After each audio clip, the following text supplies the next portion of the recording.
तो बड़ी खबर सियासत से जुड़ी हुई है। पूर्व सीएम जीतनराम मांझी ने आनंद मोहन के कार्यक्रम में सीएम नीतीश के जाने पर तंज कसा है। सीएम नीतीश कुमार 27 अक्टूबर को पूर्व सांसद आनंद मोहन के गांव पंचगछिया पहुंचे थे। यहां सीएम ने आनंद मोहन के दादा स्वतंत्रता सेनानी राम बहादुर सिंह और चाचा पद्मानंद सिंह ब्रह्मचारी की मूर्ति का अनावरण किया था। इस दौरान नीतीश कुमार ने आनंद मोहन की जमकर तारीफ की। अब इसको लेकर मांझी ने इशारों ही इशारों में नीतीश पर तंज कसा है। और मांझी ने सोशल मीडिया एक्स पर लिखा है कि साहब आपके खेल निराले हैं। पहले किसी को जेल भेजिए, फिर कानून संशोधन करा बाहर निकलवाइए और आनंदमय माहौल में प्रतिमा का अनावरण कर खीर मोहन खाइए। यही काम जब हम सीएम रहते कर रहे थे तो कह दिए कि कानून में संशोधन मत कीजिए, बड़ा बदमाश आदमी है। अभी अच्छे कैसे लगने लगे जी। तो पूर्व मुख्यमंत्री जीतनराम मांझी के पोस्ट पर सियासत तेज हो गई है। जेडीयू प्रवक्ता अभिषेक झा ने कहा है कि अपनी प्रासंगिकता बनाए रखने के लिए मांझी ऐसा बयान दे रहे हैं। जीतनराम मांझी जी का संबंध हमारे नेता से बहुत पुराना रहा है। नीतीश कुमार जी ने उनको इतना सम्मान दिया, मुख्यमंत्री तक बनाया, लेकिन झांसे में आकर चले गए भाजपा के साथ। अब पछता रहे होंगे। अब भाजपा के लोगों के दबाव में या अपनी राजनीतिक प्रासंगिकता को बनाए रखने के लिए जीतनराम मांझी जी उटपटांग बयान देते रहते हैं, वरना नोटिस भी कौन लेगा उनको। और अगली खबर शिक्षक नियुक्ति से जुड़ी हुई आपको बताएं, नियोजित शिक्षकों के लिए एक अच्छी खबर है। अब उनको इंडक्शन ट्रेनिंग नहीं लेनी होगी, उन्हें सिर्फ चयनित जिले में जाकर नियुक्ति पत्र लेना होगा। नियुक्ति पत्र लेकर नियोजित शिक्षक मूल विद्यालय में योगदान करेंगे। छठ के बाद सॉफ्टवेयर के जरिए स्कूलों में उनकी पोस्टिंग होगी। आवंटित जिले में ही पोस्टिंग के बाद योगदान देना होगा। प्राइमरी से लेकर उच्च माध्यमिक शिक्षकों के लिए ये नियम लागू होंगे। बिल्कुल। तो वहीं बाकी नए चयनित अभ्यर्थियों को 4 नवंबर से ट्रेनिंग लेनी होगी। बता दें कि कल राज्य में कुल 1,20,336 शिक्षकों को, नवनियुक्त शिक्षकों को नियुक्ति पत्र मिलेगा। 2 नवंबर यानी कल पटना के गांधी मैदान में 25,000 शिक्षकों को नियुक्ति पत्र बांटा जाएगा। बाकी 35 जिलों में भी प्रभारी मंत्री नवनियुक्त शिक्षकों को नियुक्ति पत्र देंगे।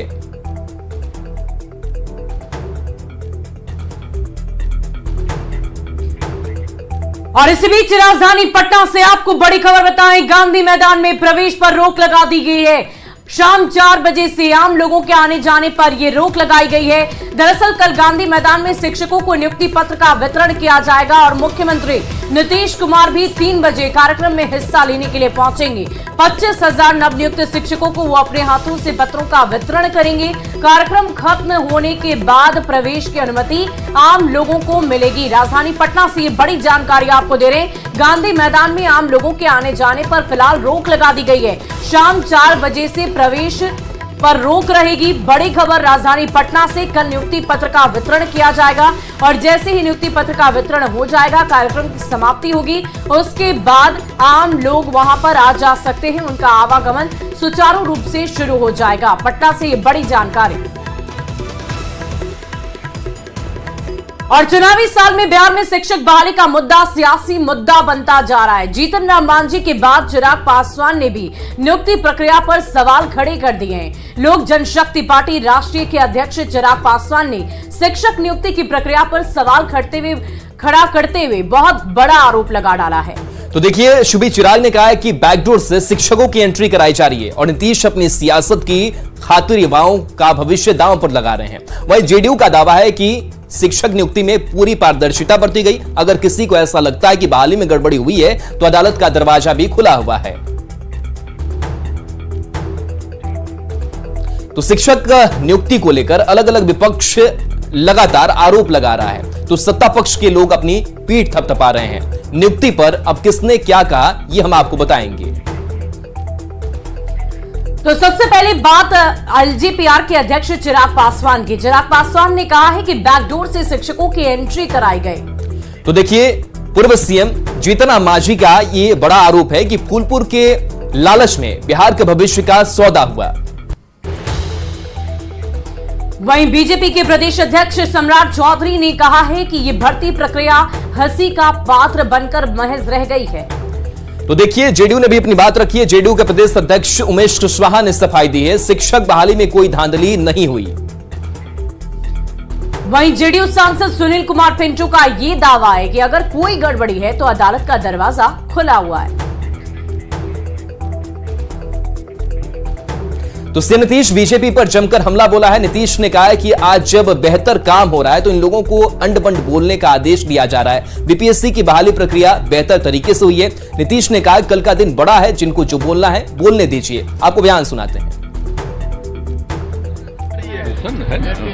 कल तो बड़े पैमाने पर किया जाएगा ना, लेकिन लोग कह रहे हैं सर कि गड़बड़ियां की जा रही है। कहाँ गड़बड़ी? भ्रष्टाचार किया जा रहा है, जॉब घोटाला किया जा रहा है। बीजेपी के लोग कर रहे हैं। बीजेपी के लोग कह रहे हैं कल जब क्या चीज का घोटाला? जॉब घोटाला कर रहे हैं, कह रहे हैं कि पैसा लेके नौकरी दिया जा रहा है। सुन रहे हैं भला, आप जानते हैं आज तक कितना बढ़िया से काम हुआ। जब साथ में था तो कभी बोला है ये सब बात? तो सब यही बोलता है कि ऊपर से कहा जाता है कि इतना बढ़िया काम हो रहा, तुम लोग खिलाफ में बोलो, इसलिए उस सबका कोई वैल्यू नहीं है। तो हमने ही ना कर दिया खुद ही कि बीपीएससी कितना बढ़िया से काम करके तेजी से कर रहा है। वो सब ऐसी कोई बात नहीं है। इतने बड़े पैमाने पर अपॉइंटमेंट हो रहा है, खूब मेहनत से काम करेगा। अब पहले कुछ बोलता था, आजकल बोलता है। आजकल इसलिए बोलता है कि उसको आदेश दिया गया है कि सब अंड बंड बोलो। अब पहले एक शब्द बोला था, जरा निकालिए पहले से। और इस वक्त की बड़ी खबर आपको बताएं, सियासत से जुड़ी हुई बड़ी जानकारी। शिक्षक बहाली पर प्रशांत किशोर ने अपनी बात रखी है। 20 से 25 हजार युवाओं को मुश्किल से नौकरी मिली। सरकार को ज्वाइनिंग लेटर देने दीजिए। संख्या में 2 से 4 दिन में मैं इसे जारी करूंगा। पहले से नियोजित शिक्षकों को राज्य कर्मी बनाने का काम किया गया है। कितने नए अभ्यर्थियों को रोजगार मिला, सरकार को ये जारी करनी चाहिए सूची। बिहार के कितने लोगों को नई नौकरी मिली है, ये कहना है चुनावी रणनीतिकार प्रशांत किशोर का। उन्होंने शिक्षक बहाली प्रक्रिया पर हमला बोला है और सरकार की इस प्रक्रिया पर सवाल खड़े करते हुए ये पूछा है कि इतने शिक्षकों में आखिर नए शिक्षक कितने हैं, कितने शिक्षकों की बहाली की जा रही है। सरकार को ज्वाइनिंग लेटर देने दीजिए और उसके बाद 2-4 दिन में संख्या मैं ही जारी करूंगा।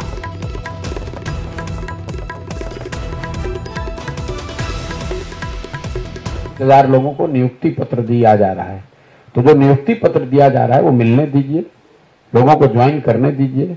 उसमें कितने लोग बिहार के बाहर के हैं जरा ये भी बता दीजिए। बिहार के कितने लोगों को नौकरी मिली है वो आंकड़ा भी पत्रकार होने के नाते आपको जाकर ढूंढना चाहिए। लोगों को नियुक्ति को बढ़ाया नहीं गया है। ये पहले से जो नियोजित शिक्षक है उसको राज्यकर्मी बनाने का दिया जा रहा है। आप लोग मतलब बिना समझे हुए कोई बात पूछ देते हैं।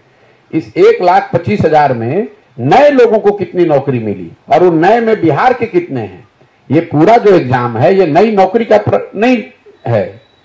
ये जो पहले से नियोजित शिक्षक थे उनको राज्यकर्मी का दर्जा देने के लिए कुछ लोगों को उसमें अपग्रेड किया जा रहा है और कुछ नए लोगों को नौकरी दी जा रही है। और आप लोग बिल्कुल मूर्ख वाला बात कर रहे हैं कि 1,25,000 आदमी को नौकरी मिल गया। किस 1,25,000 आदमी को नौकरी मिला उसका सूची जरा जारी तो कीजिए। और धनाधन बढ़ते अगली खबर की ओर। सीएम नीतीश ने आज बिजली के क्षेत्र में बड़ी सौगात दी है। नीतीश ने ऊर्जा ऑडिटोरियम में कार्यक्रम में 13,934 करोड़ की योजनाओं का शिलान्यास और उद्घाटन किया। इस दौरान सीएम नीतीश ने बड़ा ऐलान किया। नीतीश ने कहा कि 2024 तक हर घर में प्रीपेड मीटर लग जाएगा। प्रीपेड की दिक्कतें दूर हो गई हैं, साथ ही हर खेत तक बिजली पहुंचाने का लक्ष्य भी है। सुनिए सीएम ने क्या कुछ कहा है। यह प्रीपेड मीटर वाला, तो प्रीपेड मीटर तो शुरू कर दिए हैं। हम शुरू से कह रहे हैं प्रीपेड मीटर इसलिए कराने के लिए, अभी दिखा न रहे थे प्रीपेड मीटर। कितना सुविधा है। लोगों को जब बिजली की आपूर्ति होती है तो उसमें तरह तरह का पैसा चला जाता है। अब प्रीपेड मीटर रहेगा तो उसको कोई दिक्कत नहीं होगी।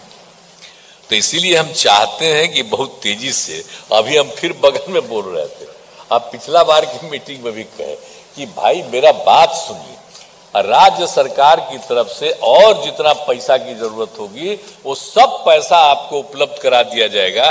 जरा 2024 में पूरा कर देखा भाई, हमारा आइडिया है।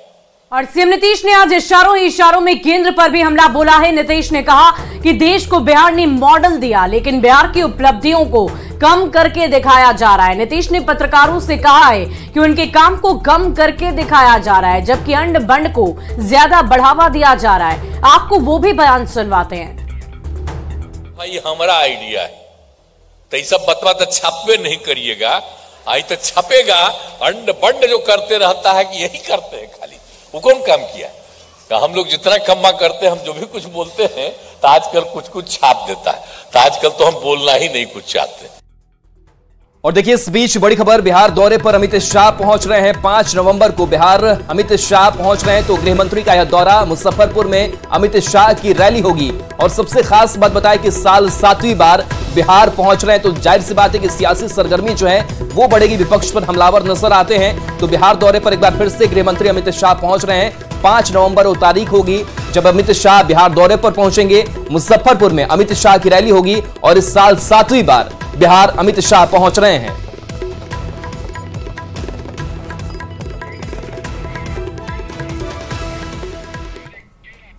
तो दनादन बुलेटिन की अगली खबर बेटा से है, जहां अवैध बालू के खिलाफ पुलिस एक्शन में आ गई है। बेटा के पतलौटिया घाट पर सोमवार को हुए 2 गुटों के खूनी संघर्ष को लेकर इस बार पटना पुलिस नहीं बल्कि भोजपुर पुलिस भी मिलकर सोन नदी में अवैध बालू खनन को रोकने के लिए उतर गई है। न्यूज 18 पर खबर चलने के बाद शाहबाद डीआईजी नवीन चंद्र झा के नेतृत्व में पटना सिटी एसपी पश्चिमी राजेश कुमार, भोजपुर एसपी प्रमोद कुमार यादव समेत दर्जनों थाने की पुलिस के साथ एसटीएफ की टीम ने छापेमारी की। पुलिस बालू घाट पर छापेमारी कर रही थी, लेकिन पुलिस को देखते ही बालू माफिया बिना डरे पुलिस के सामने से रफ्फू चक्कर हो गए। पुलिस के सामने ही बालू माफिया खुदाई करते दिखे और जब पुलिस नजदीक थी तो नाव लेकर फरार हो गए। तस्वीरों में साफ देखा जा सकता है कि बीच सोन नदी में बालू माफिया बड़ी ही आसानी से अवैध बालू खनन कर बड़ी नाव पर लोड कर रहे हैं, और जैसे ही पुलिस वहां पहुंचती है वो 9-2-11 हो जाते हैं। और अवैध बालू खनन की ये तस्वीर ये सवाल खड़े कर रही है, अवैध बालू खनन पर रोक कब तक लगेगी? क्योंकि बार बार इस तरह की तस्वीरें सामने आती है, लेकिन रोक कब लगेगी ये एक बड़ा सवाल है। पुलिस के सामने से तस्कर आखिर कैसे फरार हो निकले? इसके साथ साथ सवाल ये भी कि क्या पुलिस बिना तैयारी किए ही वहां पर पहुंच गई थी? पुलिस ने इलाके की घेराबंदी आखिर क्यों नहीं की थी? 2 एसपी और डीआईजी वहां पर मौजूद थे, फिर भी ये कैसे फेल हो गए?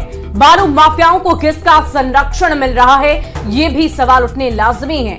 नदी में नाव से गश्ती के दावे का आखिर क्या हुआ? एसटीएफ की तैनाती अब तक क्यों नहीं की गई?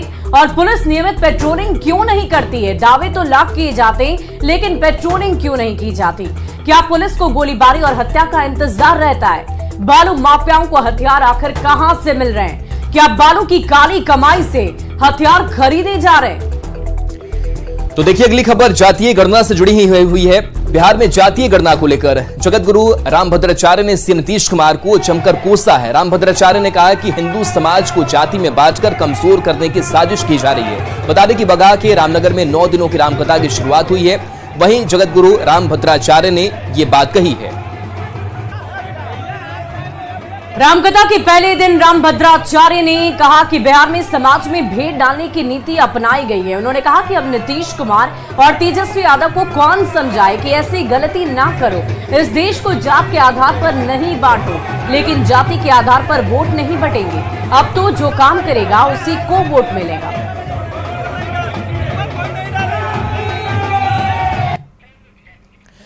तो अगली खबर के लिए रुख करेंगे लखनऊ का, जहां रामचरितमानस के प्रतियां जलाने के मामले में समाजवादी पार्टी के एमएलसी स्वामी प्रसाद मौर्य की मुश्किलें बढ़ गई है। इस मामले में स्वामी प्रसाद मौर्य पर मुकदमा चलेगा।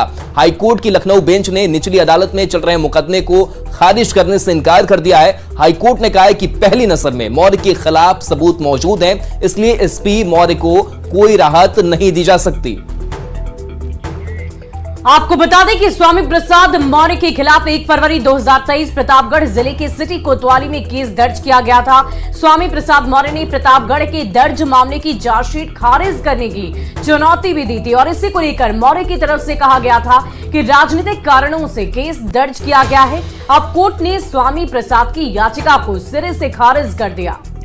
और चलिए अब आपको अयोध्या लिए चलते हैं। रामलला के दर्शन के लिए, भगवान रामलला के प्राण प्रतिष्ठा के लिए तैयार हो रहे मंदिर का खूबसूरत और एक्सक्लूसिव वीडियो न्यूज 18 को मिला है। मैं आपको घर बैठे रामलला के भव्य मंदिर में विराजमान मूर्ति के दिव्य दर्शन करा रहे हैं। राम मंदिर के परिक्रमा पथ में बनाए जा रहे टनल के ऊपर छत निर्माण शुरू हो गया है।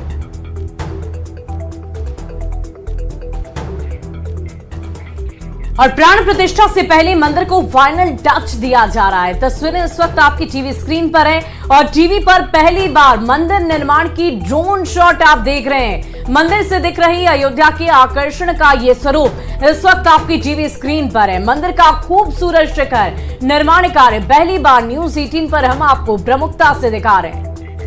धनाधन बुलेटिन में अब बात मध्य प्रदेश में होने वाले विधानसभा चुनाव और उसे लेकर INDIA में जारी तनाव की। समाजवादी पार्टी ने जेल में बंद आजम खां को MP चुनाव के लिए स्टार प्रचारक बनाया है। दरअसल मंगलवार को समाजवादी पार्टी ने अपने स्टार प्रचारकों की लिस्ट जारी की, जिसमें राष्ट्रीय अध्यक्ष अखिलेश यादव, रामगोपाल यादव, मोहम्मद आजम खान, सांसद जया बच्चन, शिवपाल सिंह यादव, सांसद डिम्पल यादव, महासचिव स्वामी प्रसाद मौर्य समेत 20 लोगों को स्टार प्रचारक बनाया गया है।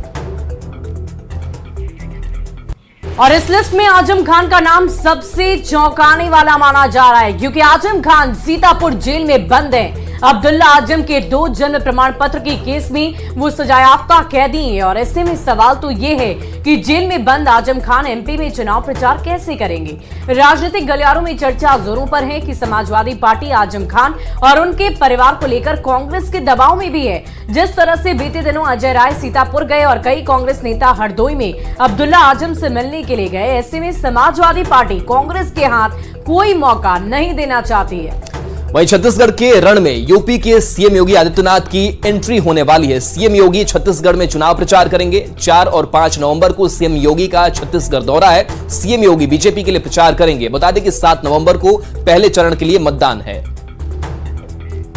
और अगली खबर राजस्थान विधानसभा चुनाव से जुड़ी हुई। राजस्थान में कांग्रेस ने एक ही दिन में उम्मीदवारों की 2 सूचियों को जारी कर दिया है। मंगलवार को पहले कांग्रेस ने 56 प्रत्याशियों की चौथी लिस्ट जारी की, जिसके बाद 5वीं लिस्ट में 5 और प्रत्याशियों के नामों का ऐलान किया गया है। लिस्ट में कांग्रेस ने राष्ट्रीय सचिव धीरज गुज्जर को भीलवाड़ा की जहाजपुर विधानसभा सीट से टिकट दिया है और इसके अलावा पोखरण से एक बार फिर कांग्रेस ने सालेह मोहम्मद को टिकट दिया है। बता दें कि सालेह मोहम्मद गहलोत सरकार में मंत्री हैं। वहीं कांग्रेस अब तक कुल 156 सीटों पर उम्मीदवारों का ऐलान कर चुकी है। कांग्रेस ने कुल 5 सूचियों में ये उम्मीदवार उतारे हैं। 56 उम्मीदवारों की चौथी सूची में पार्टी के राष्ट्रीय प्रवक्ता गौरव वल्लभ और पूर्व केंद्रीय मंत्री जसवंत सिंह के पुत्र मानवेंद्र सिंह के नाम भी शामिल है। हालांकि कांग्रेस सरकार के 2 कद्दावर मंत्रियों शांति धारीवाल और महेश जोशी के नाम इस सूची में नहीं है। पार्टी ने चौथी सूची में अपने 7 मौजूदा विधायकों के टिकट काटे हैं। वहीं 2 निर्दलीय विधायकों को गत चुनाव बसपा के टिकट पर जीतकर कांग्रेस में शामिल हुए 2 विधायकों को उम्मीदवार बनाया गया है। साथ ही बीजेपी से कांग्रेस में शामिल हुए 2 लोगों को भी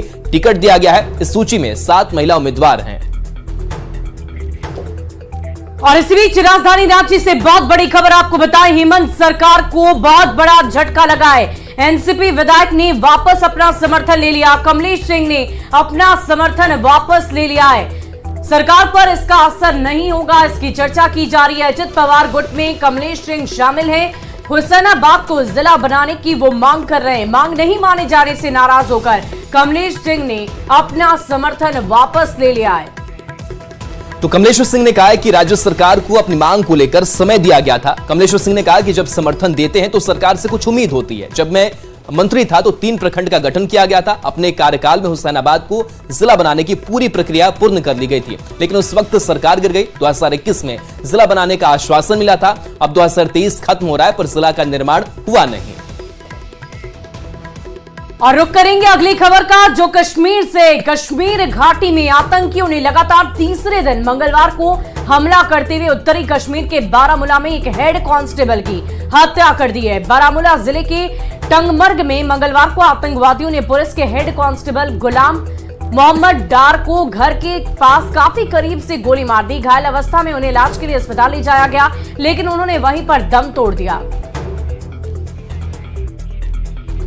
और घटना के बाद पूरे इलाके में घेराबंदी कर अलग अलग जगहों पर कांस्टेबल मोहम्मद डरे हुए थे और आतंकियों की तलाश लगातार जारी है। इस बीच पुलिस ने एडवाइजरी जारी की। एडवाइजरी जारी करते हुए ये कह दिया कि वो छुट्टी पर गए हुए हैं। पुलिसकर्मी अनावश्यक रूप से बाहर ना घूमें, घरों में ही रहें, सार्वजनिक जगहों पर खेलने या टहलने से परहेज करने को कहा गया। आपको बता दें कि इससे पहले आतंकवादियों ने सोमवार को पुलवामा में यूपी उन्नाव प्रवासी मजदूर मुकेश कुमार की गोली मारकर हत्या कर दी थी। वहीं आतंकवादियों ने श्रीनगर की ईदगाह में क्रिकेट खेल रहे पुलिस सब इंस्पेक्टर मसरूर को गोली मारी थी, जो अभी भी अस्पताल में जिंदगी और मौत की जंग को लड़ रहा है।